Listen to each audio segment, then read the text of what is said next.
যেই নারী নামাজের মধ্যে এই তিনটি ভুল করবে ওই নারীর নামাজ জীবনে কখনো আল্লাহর দরবারে কবুল হবে না।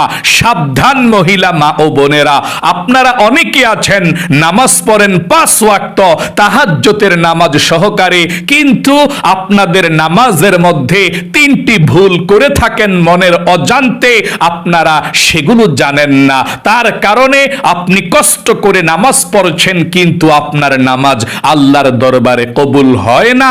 এই জন্যে আপনাদেরকে জানতে হবে কোন তিনটি ভুল করলে নামাজের মধ্যে মহিলাদের নামাজ বাতিল হয়ে যায়। মহিলারা যতই নামাজ পড়ুক কোনো সওয়াব পাবে না, আল্লাহর দরবারে এই নামাজের কোনো মূল্য থাকে না। নবীজি বলেছেন এই ভুলগুলো করলে নামাজ পড়লেও নামাজ আল্লাহর দরবারে কবুল হয় না। তাই আপনাদেরকে মহিলা মা ও বোনদেরকে জানতে হবে কোন তিনটি ভুল করলে মহিলাদের নামাজ কবুল হয় না, নামাজ ভুল হয়। তাহলে আপনারা জেনে শুনে আমল করবেন। মনে রাখবেন নবীজি বলেছেন আখলিস দীনাকা ইয়াকফিকাল আমালুল কলিল, তোমার ঈমানকে খাঁটি করো, অল্প আমলই নাজাতের জন্য যথেষ্ট হবে। ঈমান এবং আমলকে আপনাদের খাঁটি করতে হবে। আপনি যদি অল্প আমলও করেন আপনি নাজাতের ব্যবস্থা আল্লাহ করে দিবে। আর আপনি জানলেন না কিভাবে নামাজ পড়তে হয়, নামাজের মাসআলাগুলো জানলেন না, যতটুকু জ্ঞান অর্জন করা দরকার নামাজ পড়তে হলে জানলেন না, আমল করলেন অনেক বেশি, তাহলে আপনি নাজাত পাবেন না।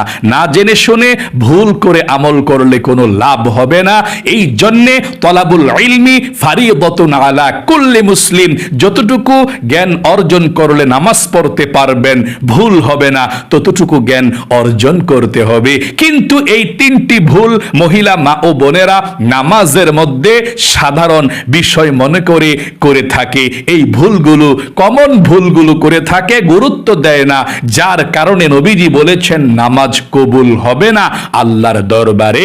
তাই আমার প্রত্যেকটা মহিলা মা ও বোনদেরকে বলবো আজকের এই আলোচনাটা মনোযোগ সহকারে শুনবেন এবং এই তিনটি ভুল আপনারা নামাজের মধ্যে করেন কিনা অবশ্যই দেখবেন ইনশাআল্লাহ, এবং করলে আর ভুলগুলো কখনো করবেন না।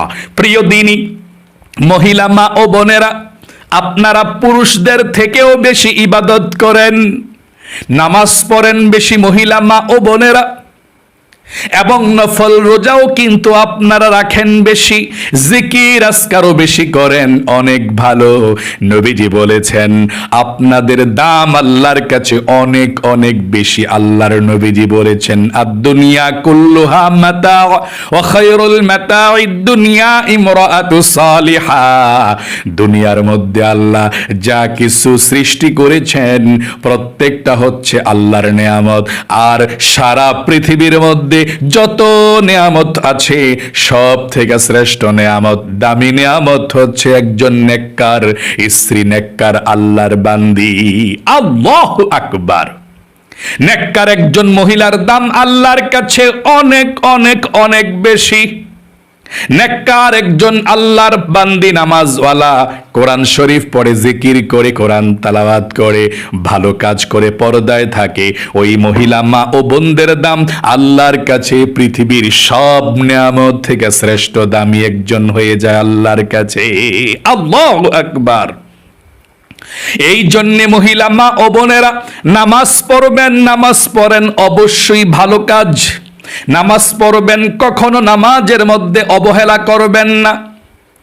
কারণ নবীজি বলেছেন আউয়ালু মা ইউহাসাবু বিহিল আবদু ইয়াউমাল কিয়ামাতিস সালাহ, কাল কিয়ামতের ময়দানে যত হিসাব আল্লাহ রাব্বুল আলামিন বান্দা বান্দি থেকে নেবে, সর্বপ্রথম হিসাব নেবে নামাজের। নামাজ বান্দি আমার কতটুকু পড়েছ, নামাজের হিসাবটা আমার কাছে দাও।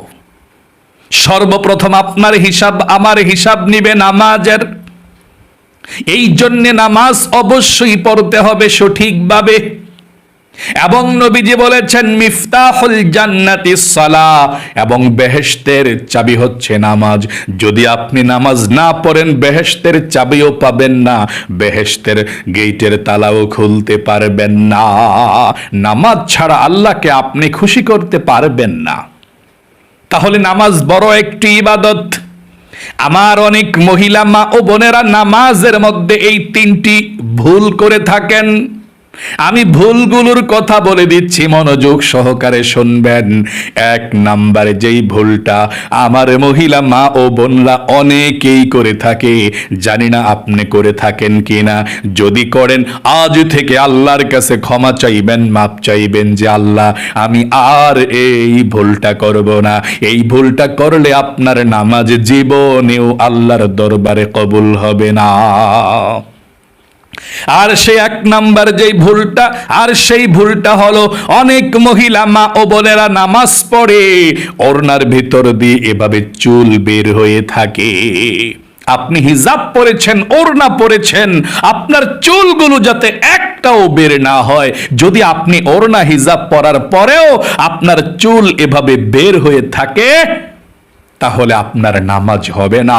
চুলগুলোকে আপনাকে সুন্দর করে এমন হিজাব পরতে হবে যাতে করে আপনার চুলগুলো ভিতরে সুন্দরভাবে আপনি গুছিয়ে রাখবেন, যাতে একটা চুলও আপনার ওড়নার বাহির দিয়ে এভাবে বের হয়ে না থাকে। তাহলে আপনি ভালোভাবে ওযু করার পর হিজাবটা যখন পরবেন, নামাজ পড়ার জন্য ভালো ভালো হিজাব পাওয়া যায়। এখন অল্প টাকায় সুন্দর সুন্দর হিজাব পাওয়া যায়, বাজারের মধ্যে অনলাইনের মধ্যেও হিজাব পাওয়া যায়। আপনি বড়সড় একটা হিজাব কিনবেন এবং নামাজের সময় আপনি হিজাবটা যখন পরিধান করবেন, হিজাবটা পরিধান করে আয়নার দিকে তাকাবেন আপনার চুলগুলো দেখা যায় কিনা। আপনার চুলগুলো যাতে না দেখা যায়, সব চুল আপনার মাথার ওড়নার ভিতরে, হিজাবের ভিতরে আপনি রেখে দিবেন।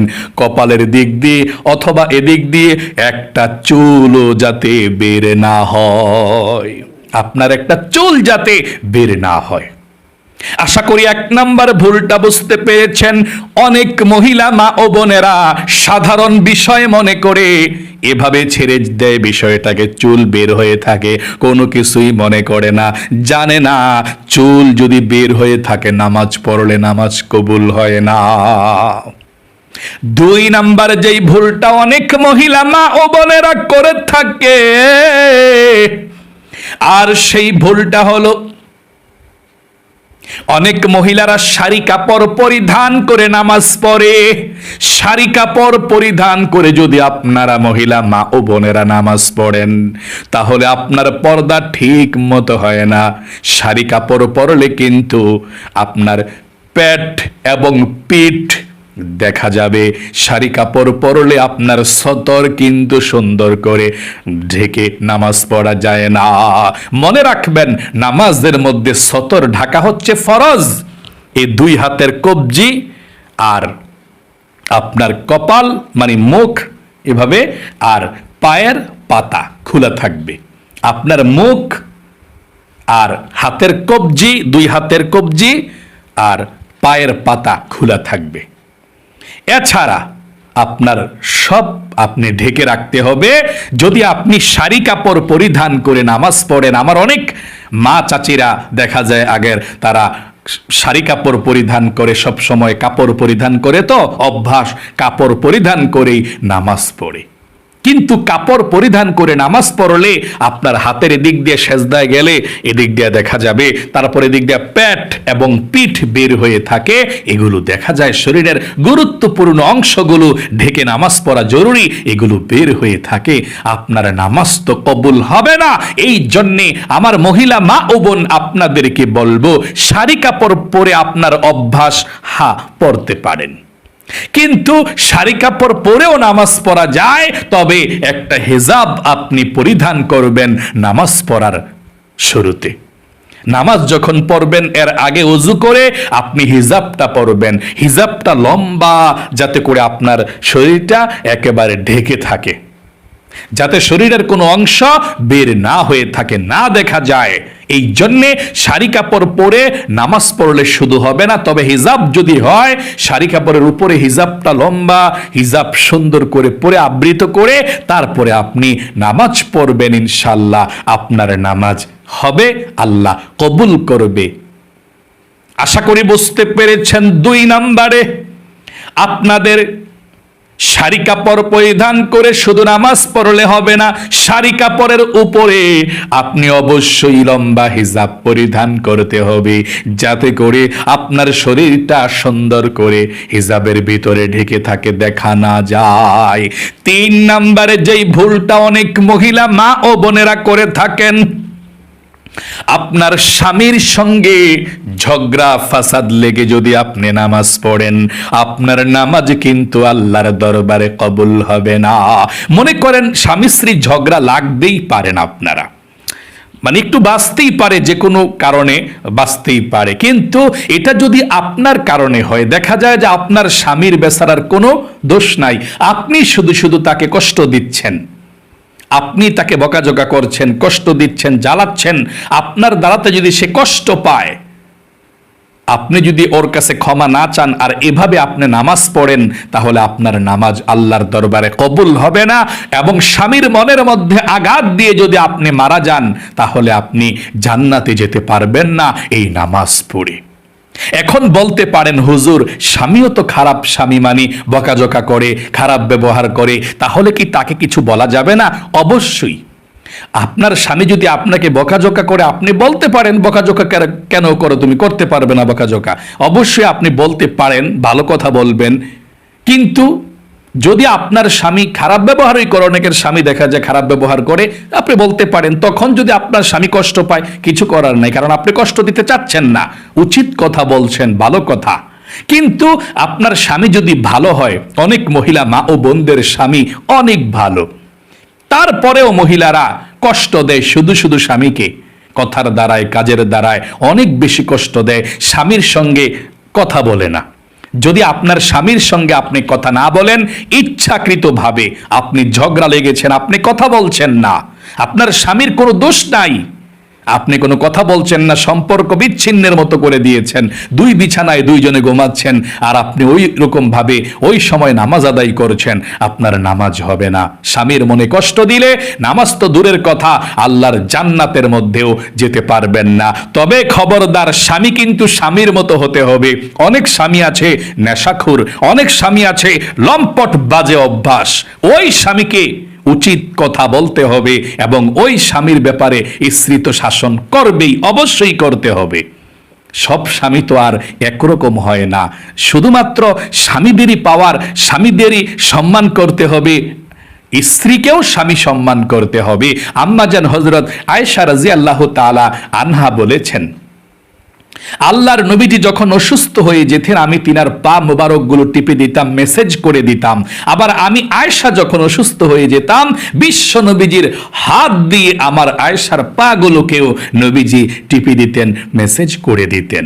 স্বামী স্ত্রী একে অপরের বন্ধু বান্ধবের মতো, মানে বন্ধুর মতো থাকবে, বান্ধবী বন্ধুর মতো, একে অপরের সমান সমানই। মনে করেন আমার স্ত্রী এবং আমি, দুইজনের মর্যাদা তো আল্লাহর কাছে সমান, তাই না? আমি যদি বলি আমি স্বামী, আমার দাম অনেক, না, আমার স্ত্রীর দামও আল্লাহর কাছে যেমন, আমার দামও আল্লাহর কাছে তেমন। আমি জুলুম করতে পারবো না আমার স্ত্রীর প্রতি, আমি আমাকে বড় মনেও করতে পারবো না। আমি যেমন বড়, আমার স্ত্রীও তেমন বড়, তাই স্ত্রীকে ছোট খাটো করা যাবে না, স্ত্রীকেও কষ্ট দেওয়া যাবে না। আর যদি কোনো মহিলা মা ও বোনের স্বামী খুব ভালো হয়, আপনি কষ্ট দিচ্ছেন, আপনি সম্পর্ক বিচ্ছিন্ন করছেন, অন্য বিছানায় ঘুমান তাকে কষ্ট দিয়ে, আর তাহাজ্জুদের নামাজ পড়েন, 5 ওয়াক্ত নামাজ পড়েন, কাজ হবে না। আপনি আগে স্বামীর সঙ্গে কথা বলেন, স্বামীর সঙ্গে সম্পর্ক ভালো করেন, তাহলে আপনি নামাজ পড়লে নামাজ কবুল হবে, আল্লাহ কবুল করবে ইনশাআল্লাহ। তাহলে প্রিয় দিনী মহিলা মা ও বোনেরা, আশা করি একদম সহজে আপনারা বুঝতে পেরেছেন। 3টি ভুল যদি কোনো নারী, কোনো মহিলা মা ও বোনেরা নামাজের মধ্যে করে থাকে, তাদের নামাজ কখনোই কবুল হবে না। 1 নাম্বার যে ভুলটা বলেছি, সেই ভুলটা হচ্ছে অনেকের কপালের দিক দিয়ে চুল বের হয়ে থাকে, এদিক দিয়ে ওড়নার বাহির দিয়ে চুল বের হয়ে থাকে, আর এগুলো এভাবেই সে নামাজ পড়ে ফেলে, নামাজ হবে না। 2 নাম্বারে শুধুমাত্র শাড়ি কাপড় পরে নামাজ পড়লে নামাজ হবে না, পেট পিঠ এগুলো দেখা যায়, সেজদার মধ্যে গেলে পর্দা পরিপূর্ণ হয় না। তবে শাড়ি কাপড়ের উপরে যদি আপনার একটি হিজাব পরে তারপরে নামাজ পড়েন, আপনার নামাজ হবে, যাতে করে শরীরটা ঢেকে থাকে। 3 নাম্বারে স্বামীর মনে অযথা স্বামীর মনে কষ্ট দিয়ে বিছানাকে বিচ্ছিন্ন করে আপনি যদি ইবাদত করেন, আপনার ইবাদত কবুল হবে না। আপনি যদি ওই অবস্থায় মারা যান, আপনি জাহান্নামে চলে যাবেন। কারণ আপনার স্বামীর কোনো দোষ নাই, আপনি বিচ্ছিন্ন করেছেন সম্পর্কটা, আপনি অন্য বিছানায় শয়ন করেছেন। ফেরেশতারা পর্যন্ত বদদোয়া করবে এবং আপনার নামাজ কবুল হবে না। তাই অবশ্যই এই 3টা ভুল জীবনে কখনো করবেন না। যারা যারা এই 3টা ভুলের একটি ভুলও কখনো করেছেন, ও আল্লাহ ওই মহিলা মা ও বোনদেরকে তুমি ক্ষমা করে দাও, মাফ করে দাও, তারা আর এই ভুলগুলো করবে না। আপনারা সকলে কমেন্ট বক্সের মধ্যে লিখবেন আমিন এবং ভিডিওতে একটি লাইক দিবেন। যারা কমেন্ট বক্সের মধ্যে আমিন লিখে দোয়াতে অংশগ্রহণ করেছেন এবং ভিডিওতে একটি লাইক দিয়েছেন, আল্লাহ তাদেরকে তুমি কবুল করো, মঞ্জুর করো। মৃত্যুর আগ পর্যন্ত মহিলা মা ও বোনদেরকে সুস্থভাবে যাতে 5 ওয়াক্ত নামাজ সঠিকভাবে আদায় করে তোমাকে খুশি রেখে যাতে আল্লাহ যেতে পারে, সেই তৌফিক দান করে দিও, আমিন। আজ এ পর্যন্তই, আবারও অন্য কোনো ভিডিওতে দেখা হবে ইনশাআল্লাহ। সেই পর্যন্ত আপনাদের সকলের সুস্বাস্থ্য আল্লাহর কাছে কামনা করে আজ এখানে বিদায় নিচ্ছি। আসসালামু আলাইকুম ওয়া রাহমাতুল্লাহি ওয়া বারাকাতুহু।